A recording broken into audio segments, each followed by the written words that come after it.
едно социјално загрозено семејство треба да го истера денот со помалку од 22 денари на ден по член од семејството, и тоа е невозможна мисија, затоа што вие не можете со 22 денари дневно да платите сметки, да платите превоз, да купите храна, да купите облека. Едноставно не може да се преживее со толку малку средства дневно. Математички е невозможно со социјалната помош ниту сметката за струја да ја платите. Видовме дека државата и систематски го намалува бројот на социјално загрозени семејства кои примаат социјална помош. Односно, во 2006 година имало околу 64.000 семејства кои примаат социјална помош. Во меѓувреме тој број е намален за речиси половина и негде нешто малку над 30.000 семејства сега примаат социјална помош, а во меѓувреме сиромаштијата, стапката на сиромаштијата е останата иста.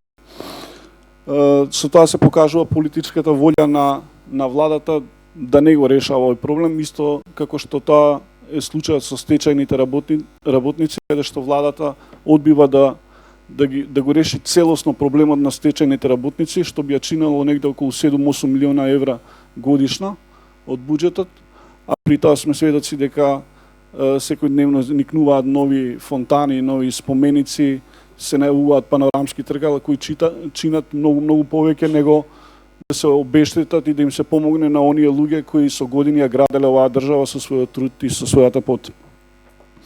Видовме дека и оние луѓе кои работат не значи дека не се сиромашни. И вработените во Република Македонија ги имаат најмалите минимални плати и најмалите просечни плати во целиот регион.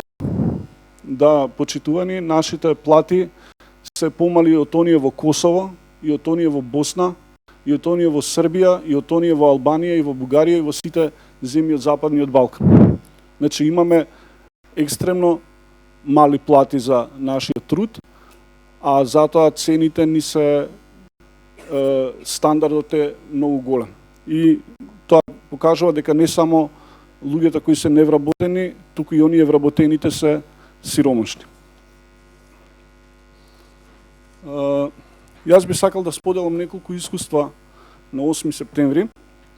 8 септември во меѓувреме пред една година од прилика, кога се нафати да бутка оваа работа, има изработено предлог мерки кои се доставени до влада и ЗЕЛС некаде во февруари, крај на февруари минатата година.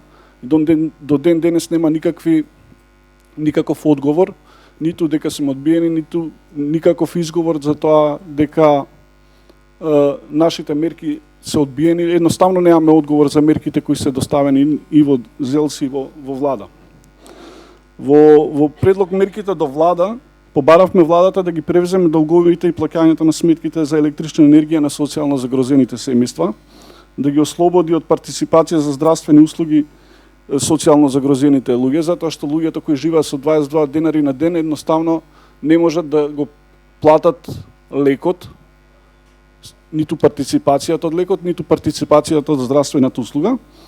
Побаравме за систематски да почне бројот на социјално загрозените семејства да се намалува, да се обезбеди школување за нивните деца, значи бесплатно сместување на ученици и студенти од социјално загрозените семејства по интернатите и полесен пристап до времени вработувања во студентските мензи, библиотеки, домови, туристички бироа и слично, за да тие деца не само имаат бесплатно школување, едноставно да можат покрај школувањето да можат во меѓувреме да преживеат, а тоа да не значи укинување на социјалната помош на нивните семејства. Од владата не добивме одговор на овие наши барања. Доставивме барање и до ЗЕЛС, до општините, а тоа е локалните власти да ги ослободат од обврски за сметки за вода и комунали социјално загрозените семејства и на истите тие да им обезбедат бесплатен јавен превоз.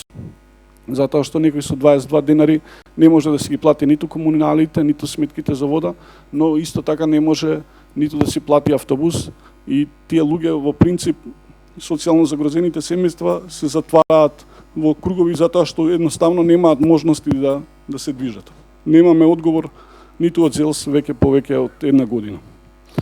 Барањето да се зголеми за социјалната помош го имавме направено, го имавме вметнато во предлог законот за социјална заштита, кој одлучивме да не го поднесеме до собранието, затоа што гледаме дека едноставно нема политичка волја.